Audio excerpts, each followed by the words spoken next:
it's freedom of speech until I say something politically incorrect. And I hate that. Because you're allowed to say what you like. If you want to if you want to be a jackass till the cows come home. But it's not just what you're saying. It's the fact that you're moving against legislation that gives other people the right to, not be a jackass and buy food or have a job or drive a car and things like that. So yeah, personally, I have a distaste for bigotry, but I also have a policy what's up with you and the controversial statements. I man? know. I know. But my personal policy on bigotry, I have snatched from the bigots themselves. My policy on bigotry is don't ask, don't tell. Yeah. I don't care if you're a bigot as long as I never find out.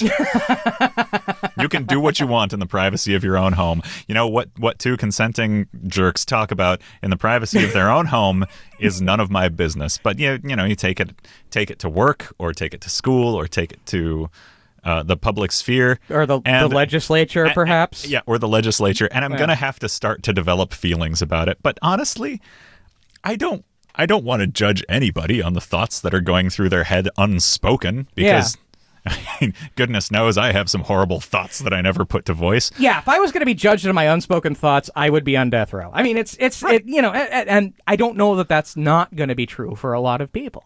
I don't care what you are if you never let me know that you are a bigot. Right. So, Sam, am I to understand that you're anticipating that folks who wish to discriminate based on their own religious ideas will advance or try and advance a bill protecting their religious bigotry against others? Are you suggesting this has not already happened? Montana is, after all, the place that not 1 year ago an actual legislator mused about banning yoga pants or tight-fitting clothes that would have the outline of someone's bum. I was thinking about that. I'm like, nah, that can't be Montana. That's got to be somewhere else. But it was Montana. Oh, yes. It was musing about, anything that mimics the appearance of someone's genitalia or buttocks. We can't have them wearing skin-tight things. It was ridiculous.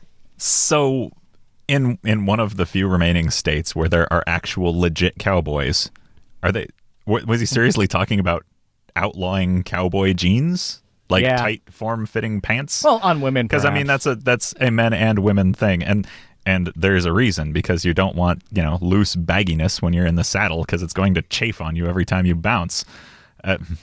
This could rapidly get out of hand, but the point is, I mean, it's like going to Philadelphia and banning personal protective equipment for steel mills. Like, that's just a terrible idea.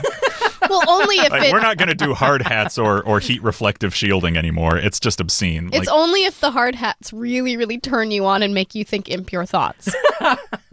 I'm sure that there are plenty of people for whom hard hats are a turn on. Well, really, so congratulations, Montana, and congratulations specifically to the governor of Montana for realizing that beings actually have, rights and stuff here in the United States. Well done. And that sounds like short selling it, but no, expanding it when they don't have to, that I should be honest. Expanding it when they're not forced to by the federal government. That is a thing. That is definitely worth, congratulating somebody for. I can't help but wonder whether this will have any impact on Montana's regulations regarding reproductive health. Yeah. Montana is a very rural state, very spread out, and it's known for having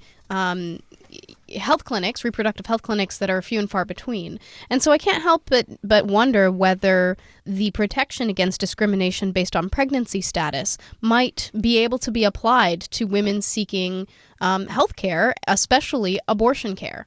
That's a fairly good point. I'm sure that it'll help women who are, discriminated against in the job, in the workplace in terms of government contracts.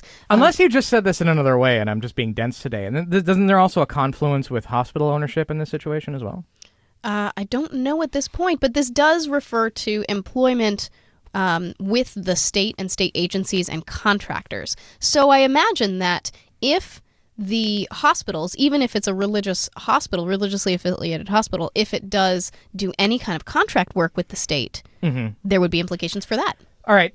honest question, guys, about this particular thing, because I believe it also exists in the Washington law against discrimination, where it mentions medical conditions. Mm-hmm. Is there other law that says that you can't use this to say, yeah, I know I have typhoid, but that doesn't take away my right to slop out mashed potato?